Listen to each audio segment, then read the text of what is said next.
Assalamu alaikum.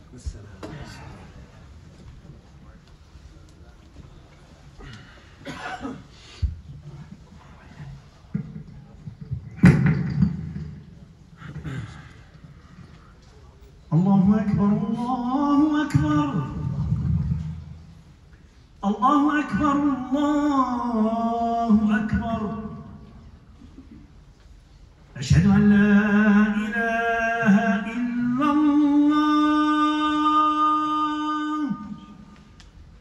أشهد أن لا إله إلا الله أشهد أن محمدًا رسول الله أشهد أن محمدًا رسول الله حي على الصلاة حي على الصلاة حي على الفلاح حي على الفلاح الله أكبر الله أكبر لا إله إلا الله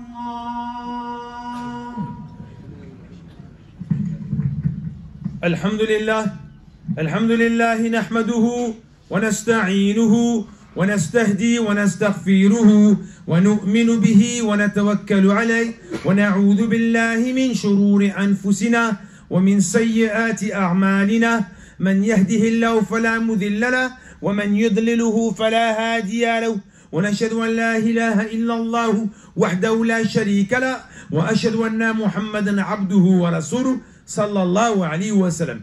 Mes frères et mes sœurs, la khutbah du Jumu'ah d'aujourd'hui, elle est capitale, vitale, primordiale. Je vais vous donner le thème.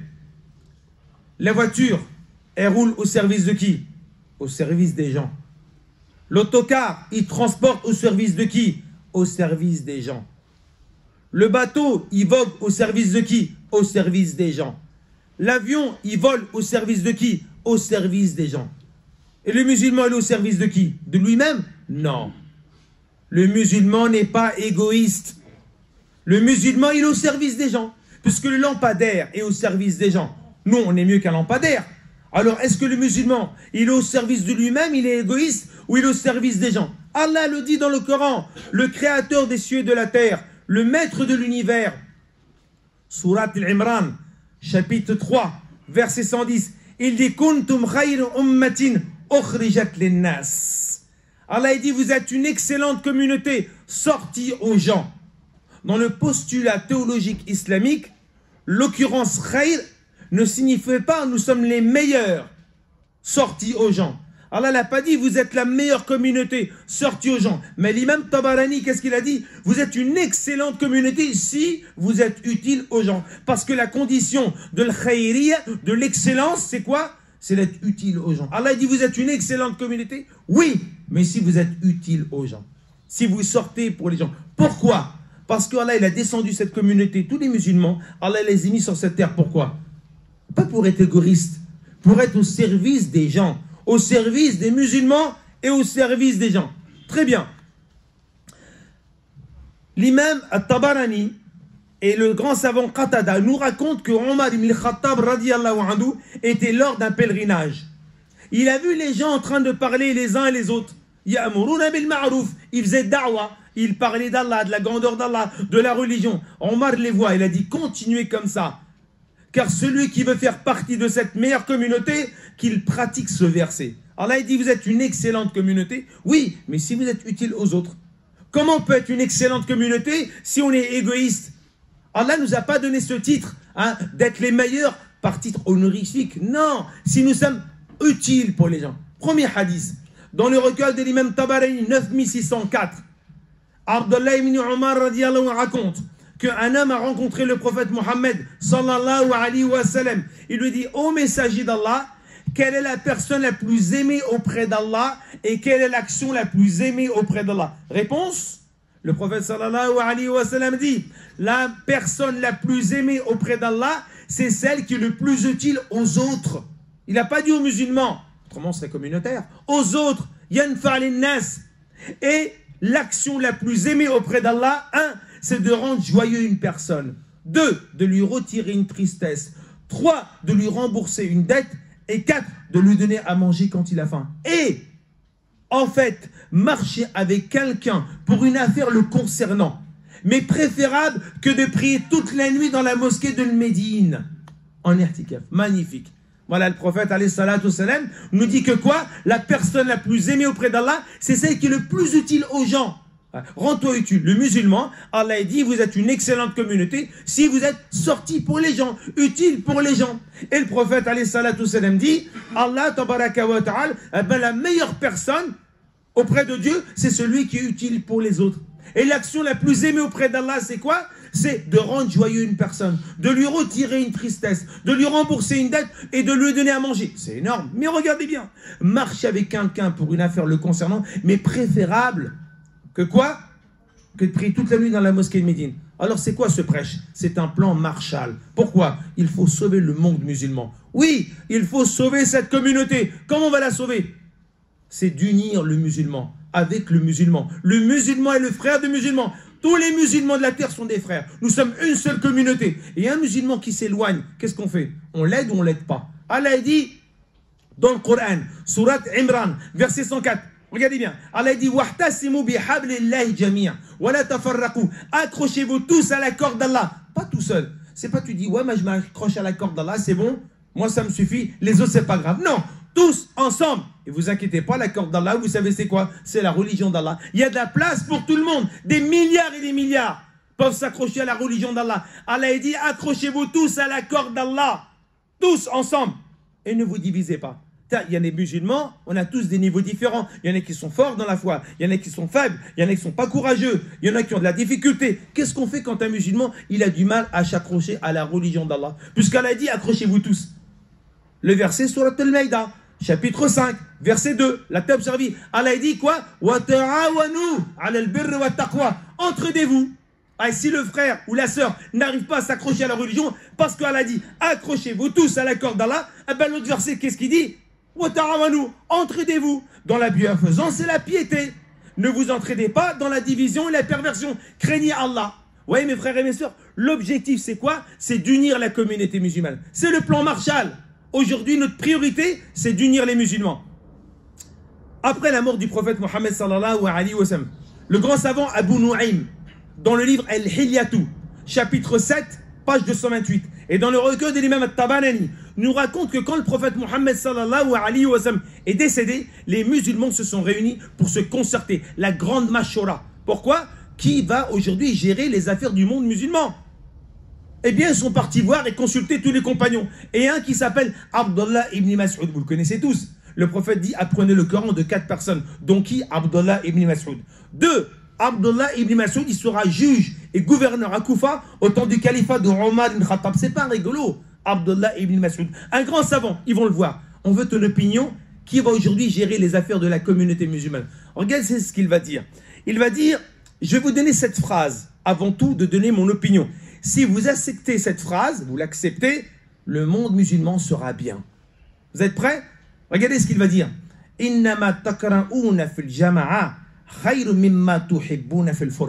Qui accepte ça aujourd'hui?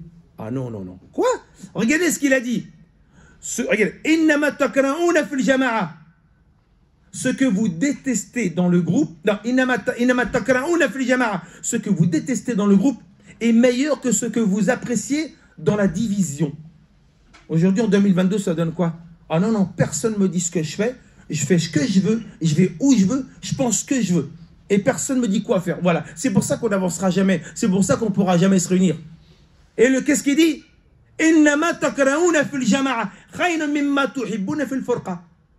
Ce que vous n'appréciez pas dans la division, c'est meilleur que ce que vous appréciez dans la division. Aujourd'hui, on est prêt à être divisé, mais mon avis, c'est mon avis. Est-ce qu'on est prêt à écraser notre avis, notre opinion pour réunir les musulmans? Est-ce qu'on est prêt à abandonner nos idées pour la collectivité et l'unité de la communauté musulmane? Ouais, c'est pour ça qu'on marche au ralenti, voire on rame. Alors regardez le grand savant Mu'ad Yahya Razi de 830. Qu'est-ce qu'il dit? Il dit que ton attitude vis-à-vis du croyant consiste en 3 choses. 1. Si tu ne peux lui être utile, ne lui fais pas du tort. Le musulman, si tu ne peux lui être utile, ne lui fais pas du tort. 2. Si tu ne peux le rendre heureux, heureux, ne le rends pas malheureux. Et 3. Si tu ne peux dire du bien de lui, ne dis pas du mal de lui. C'est du boulot ou non? C'est du boulot sur qui ça? C'est pas du boulot sur les autres, c'est du boulot sur toi. Tu dois travailler sur toi-même. Si on ne travaille pas sur nous-mêmes, comment le monde va avancer? Notre objectif, c'est quoi? C'est de sauver le monde musulman, d'aider la communauté. Allah dit, entraidez-vous. Si tu vois un musulman, combien de musulmans sont loin d'Allah? Combien de musulmans sont loin de la mosquée? Combien de jeunes sont abandonnés dans les cités, dans les quartiers? Qui est responsable? On va dire quoi devant Allah? Oui, c'est le chef d'État du pays où j'y vivais. C'est une blague. C'est vraiment une blague de dire ça. Jamais on pourra dire ça devant Allah. Parce qu'Allah dit, vous êtes la meilleure communauté, suscitez aux gens. Vous faites quoi?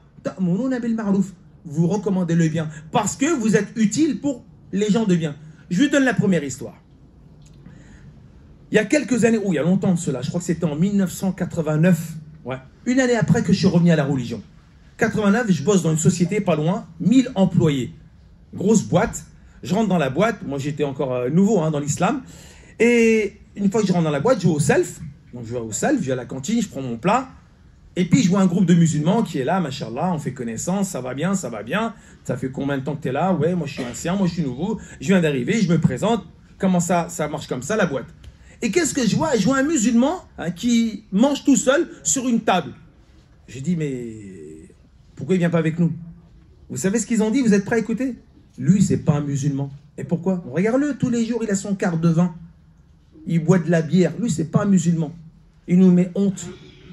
Ça m'a fait mal dans mon cœur quand j'ai entendu cela de ces musulmans qui sont anciens dans la religion. C'est des papas. Et ça m'a fait mal. Le lendemain, j'ai pris mon plateau, je suis parti au self et j'ai pas mangé avec eux. Je suis parti à la table de ce musulman qui s'appelait Mohamed. Bon, il l'appelait Momo. Mohamed. Et j'ai décidé de manger avec lui parce que j'avais un projet qui n'est pas le projet de ceux-là qui le critiquait tous les jours. Je m'assois avec lui et quand je m'assois, je vois les autres musulmans avec qui je me suis assis hier. Ah là, ils m'ont regardé quoi? Avec des yeux de loup. Ils voulaient me manger. Du genre, je suis complice. Mais moi, je m'assois avec qui? Mohamed tous les jours. Et il avait son quart de vin.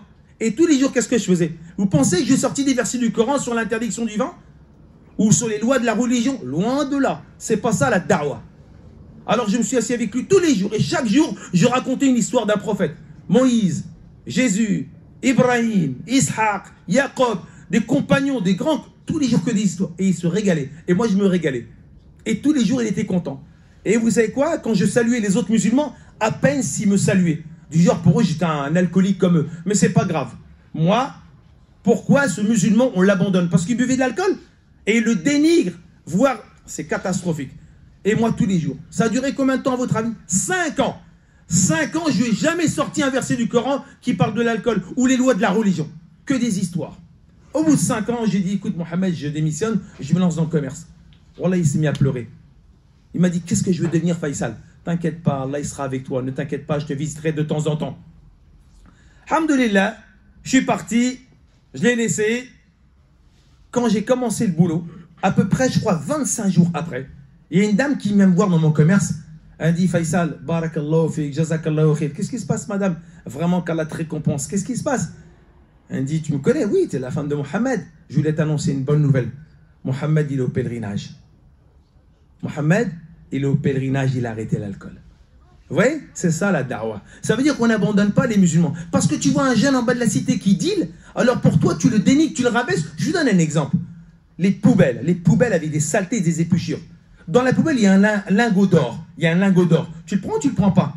Mais tu le prends, le lingot d'or. Tu vas le prendre, un lingot d'or de 1 kilo, tu vas le prendre et tu feras une douche après. Il y a un musulman. Un musulman, c'est mieux qu'un lingot d'or?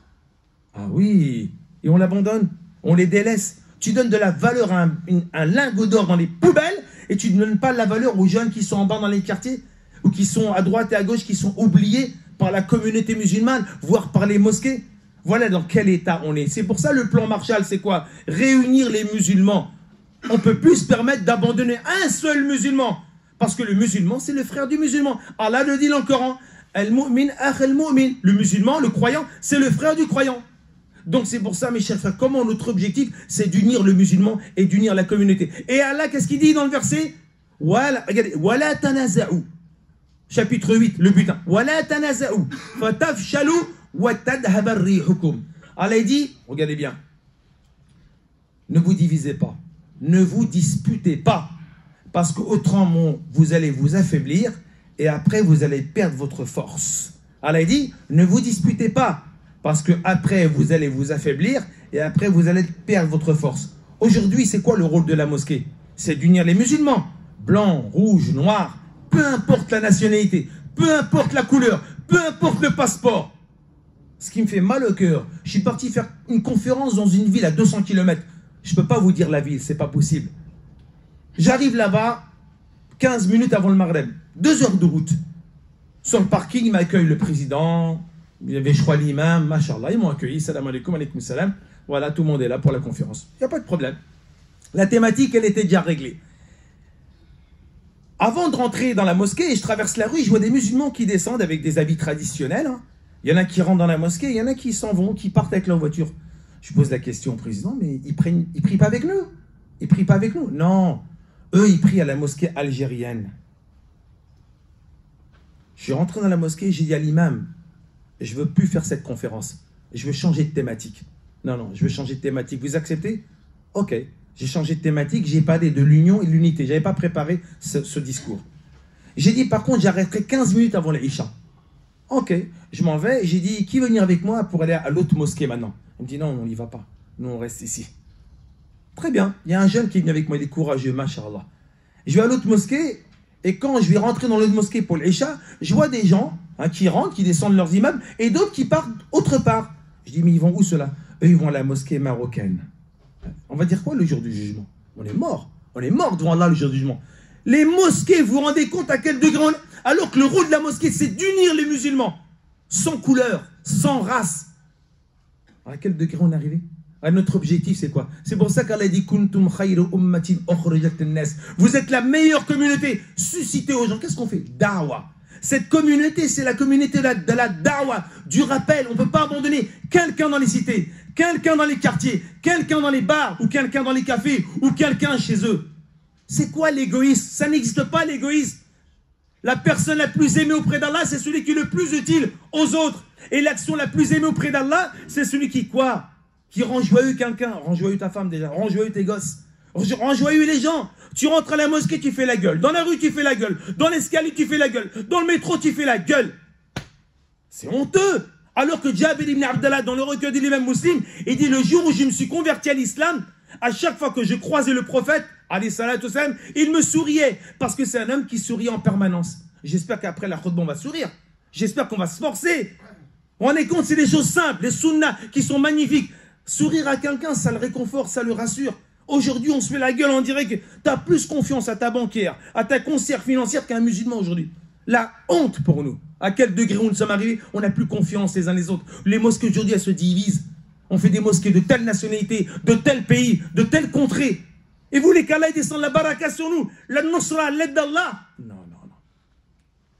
Dans le kitab Amr bil Ma'rouf de Ibn Abi Dunya, le prophète alayhi salatu wassalam dit Idha adamat ummati dunya nuzi'at minha haybatu l'islam wa idha taraka al-amru bil ma'ruf wa nahu 'anil munkar hurimat barakatul wahi wa idha tasabat ummati saqatat min 'ainillah.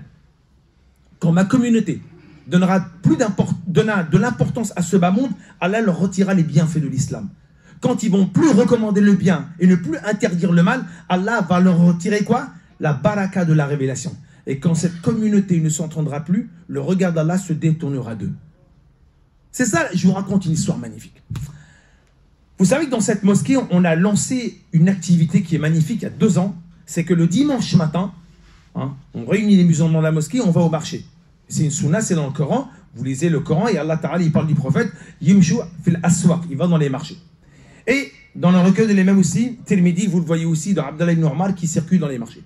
J'ai dit, qu'est-ce que vous en pensez? On va au marché et on va distribuer des chouquettes, des petites chouquettes qu'on va distribuer aux commerçants, aux passants, aux clients. Ok, pas de problème. On était une trentaine. On va au marché, on achète 300 chouquettes. avec une bonne intention. C'est quoi l'intention? On se présente devant les gens, on dit qui nous sommes, on vient de la mosquée, on a des chouquettes, tout simplement. Ok, on fait des groupes de 5, 6 je crois, moi j'ai pris un groupe, on a sillonné le marché. J'arrive, je rencontre un groupe de commerçants, ils étaient 4 avec une dame, elle n'était pas musulmane. Je m'approche d'eux, salam alaikum, alaikum salam, voilà, on est musulmans de la mosquée, on offre des chouquettes pour tout le monde, tenez, c'est pour vous, mashallah, barakallahu fik, ça fait plaisir. La dame, elle me regarde, elle me dit, vous faites ça les musulmans, vous? Ben oui, on sort de la mosquée, mais moi je suis de confession juive, j'ai jamais vu ça dans les synagogues, on sort et on distribue des chouquettes, et j'ai pas entendu dans les églises qu'on sortait des églises et on distribue des chouquettes. Ben nous on le fait, puis c'est bien, c'est une bonne activité. Elle dit, franchement, c'est magnifique. J'ai laissé, je suis parti. Le mercredi suivant, je suis dans mon stand. Et je suis en train de vendre mes pompes. Et je vois à mon vendeur, je lui dis, écoute, je crois qu'il y a un contrôle fiscal parce qu'il y a une dame qui n'arrête pas de me scruter là. Donc je vais préparer mes papiers. C'est peut-être l'URSSAF. La dame, elle s'approche de moi, elle me dit, excusez-moi monsieur, je voulais vraiment vous remercier. Ouf. On est en règle, mais quand même, ça fait toujours pleurer l'URSSAF. Et je dis, qu'est-ce qui se passe? Elle me dit, je voulais vous m'en remercier. Et je dis, mais pourquoi? Vous vous rappelez pas de moi? Je dis, non, je ne me rappelle pas de vous. Dimanche dernier, vous n'êtes pas venu avec des musulmans, on vous a offert des chouquettes et... Ah oui, vous étiez là, c'est vrai. Mais vous savez, monsieur, pendant toute la vente, j'étais pas bien. Toute la matinée, j'ai remballé mon stand à 11h, alors que je remballe à 1h de l'après-midi. J'étais pas bien, j'en ai parlé à mon mari. Je suis rentré, j'ai pris la route. Et une fois que j'ai pris la route, je sais pas ce qui s'est passé, j'ai vu une mosquée sur la route. Je suis rentré dans le parking, je suis garé, je suis rentré dans la mosquée et j'ai embrassé l'islam. 15 centimes, mes frères. 15 centimes la chouquette. J'ai sorti un verset du Coran, j'ai sorti un hadith. Mes frères, les khutbahs, c'est pas de la théorie. Tu veux de la théorie, prends un livre. Tu veux de la théorie, assieds-toi avec un savant. C'est pas dans TikTok que tu vas apprendre à connaître Allah. C'est pas avec TikTok que tu vas faire dawa. Quand même pas. Donc on se parle plus, on se visite plus, on communique plus, on discute plus. Bientôt on va faire janaza sur TikTok. C'est catastrophique, on n'arrive plus à parler ensemble. Voilà mes frères dans quel état était. 15 centimes. Cette dame juive, elle a embrassé l'islam. Regardez ce qu'elle m'a dit. Elle m'a dit, mon mari, j'ai des années de mariage avec lui. Jamais il a pleuré, j'ai jamais vu. Quand je lui ai raconté cette histoire, il s'est mis à pleurer. Le vendredi d'après, je vois la dame avec son mari. Monsieur, mon mari, il est là. Racontez-lui l'histoire, à une condition. Je ramène tous les commerçants. On s'est réunis, j'ai raconté l'histoire. 15 centimes, mes frères. C'est ça notre responsabilité. Encore une histoire avant de clôturer. J'ai été invité dans une mosquée dans le 92. J'arrive, c'était avant l'Asr.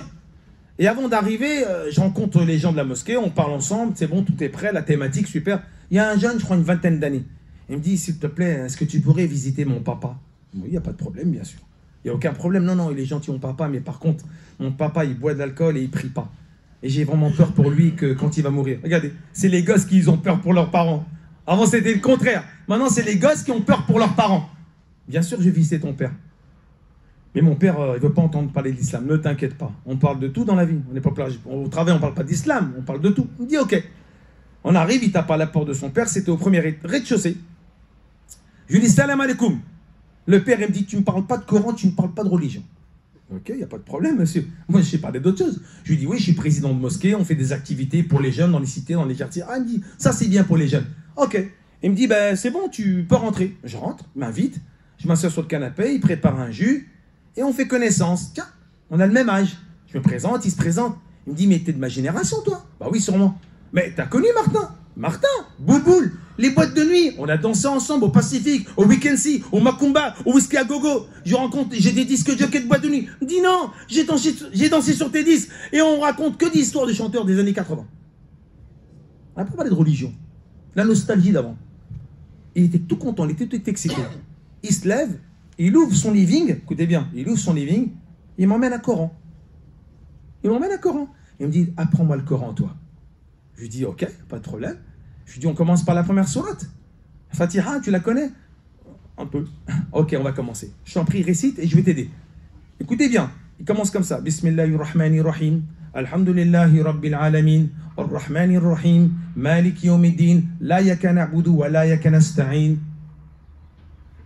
J'ai pas voulu faire montrer que j'étais choqué. J'ai pas voulu. Alors j'ai dit on révise. Jusqu'à ce qu'il a bien révisé, il a compris. Iyyaka na'budu, c'est toi que nous adorons. Wa iyyaka nasta'in, c'est toi qu'on implore le secours. Je lui ai dit maintenant je dois y aller parce que j'ai une conférence. Tu vas où? Je vais à la mosquée. Attends, je prends ma veste. Il est venu avec moi, il a prié. C'est ça la da'wa. C'est ça la da'wa. Tout le monde, on dirait qu'on est égoïste, on pense qu'à soi-même. Allah dit, vous êtes une excellente communauté, suscitez aux gens, sortez aux gens, vous recommandez le bien, mes frères. C'est ça l'objectif de cette communauté. Subhanakallah wa bihamdik, nashhadu an la ilaha illa ant, nastaghfiruka wa natubu ilayk.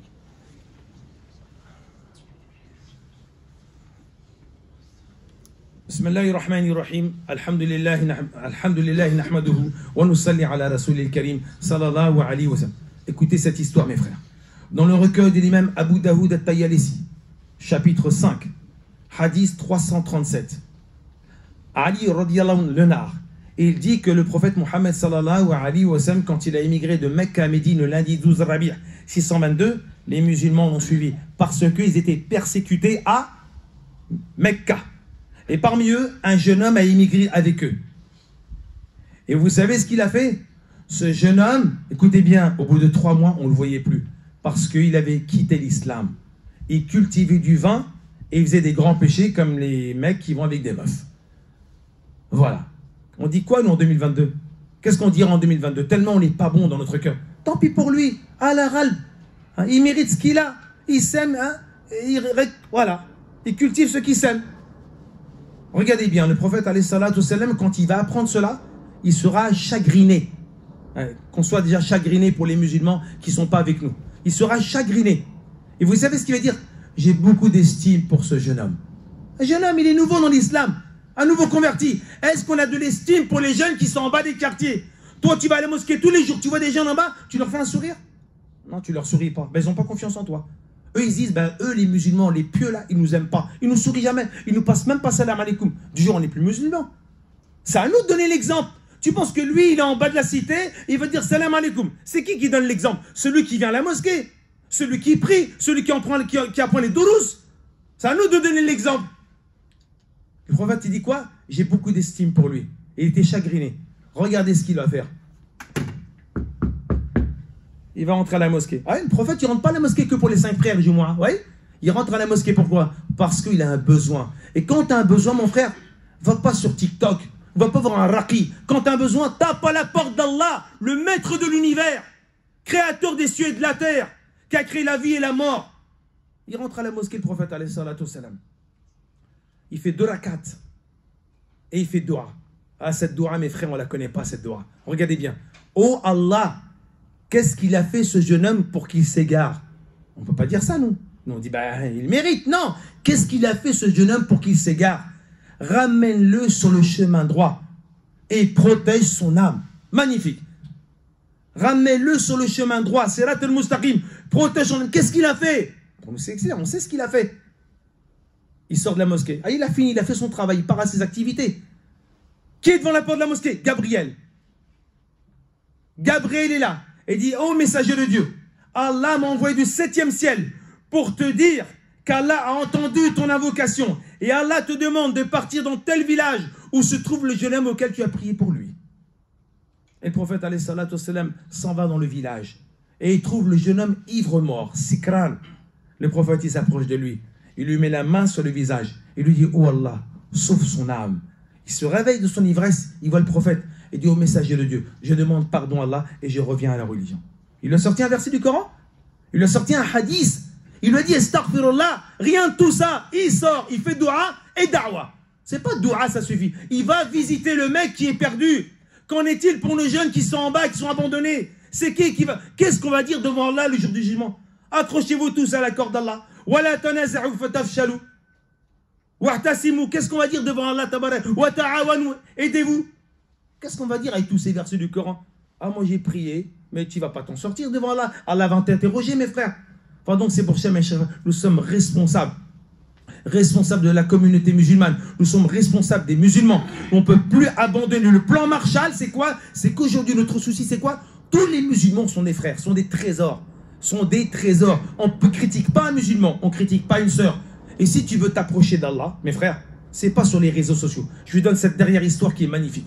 En 1991, j'ai rencontré, non, 1993, le lundi 1er novembre, j'étais à la mosquée d'Evry, j'écoute un conférencier, il s'appelle Ismail Patel, c'est un globe-trotteur, savant globe-trotteur. Ça veut dire qu'il va dans les pays, dans le monde entier pour faire des conférences. J'écoute sa conférence.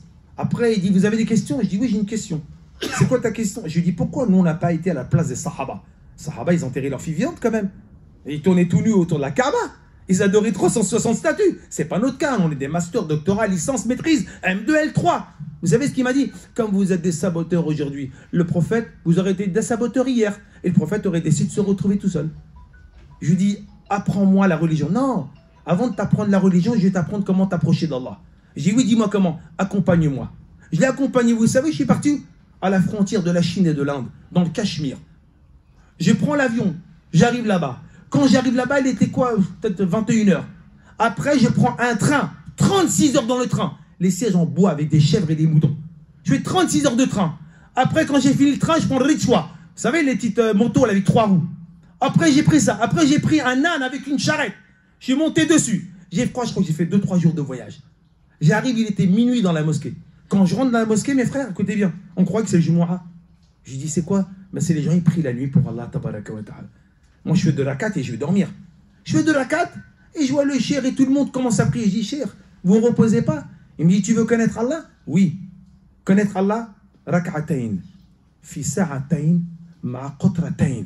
2 rakats à 2 h du matin avec 2 gouttes de larmes. C'est comme ça que tu vas connaître Allah. C'est pas sur les réseaux sociaux. Allahumma hadina fi man hadayt, wa afina fi man afayt, wa tawallana fi man tawallayt, wa barik lana fi ma atayt. Toi qui connais le poids des montagnes, et toi qui connais le nombre de gouttes d'eau dans les mers, et toi qui connais le nombre de feuilles dans les arbres, et toi qui connais le nombre d'étoiles dans les cieux, et toi qui connais le nombre de grains de sable dans les déserts. Allahumma unis la communauté musulmane. Allah protège-nous, unis nos cœurs. Allah fait qu'on tombe amoureux de toi. Allah fait qu'on tombe amoureux de toi. On t'adore. Nos cœurs, tu les connais, Allah, nos cœurs. On est loin de t'aimer. On est loin de t'adorer comme il est demandé. Allah, met l'amour de toi dans notre cœur. Allah fait que ton amour dépasse toutes les autres amours. Allah, donne-nous l'amour de la prière, l'amour du Coran, l'amour de la religion, l'amour des musulmans et des musulmanes. Allah, unit cette communauté. Allah, pardon si on était jaloux. Pardon si on a calomnié. Pardon si on a détesté les gens. Pardon si on les a critiqués. Pardon si on les a humiliés. Pardon si on était jaloux. Allah, réunit cette communauté musulmane. Allah, unis-nous parce qu'on est dans le pétrin. Dans quel état on est aujourd'hui, mes chers frères? Allah, nettoie notre cœur. Retire la jalousie, retire la rancune, retire la haine. Pardon si on était méchant avec nos parents. Pardon si on a fait pleurer nos mamans. Pardon si on a frappé nos enfants. Allah, pardonne-nous et guide la communauté musulmane. Allahumma salli ala Muhammad wa ala ali Muhammad kama sallayta ala Ibrahim wa ala Ibrahim fil alamin innaka hamidun majid. Aqim as-salat.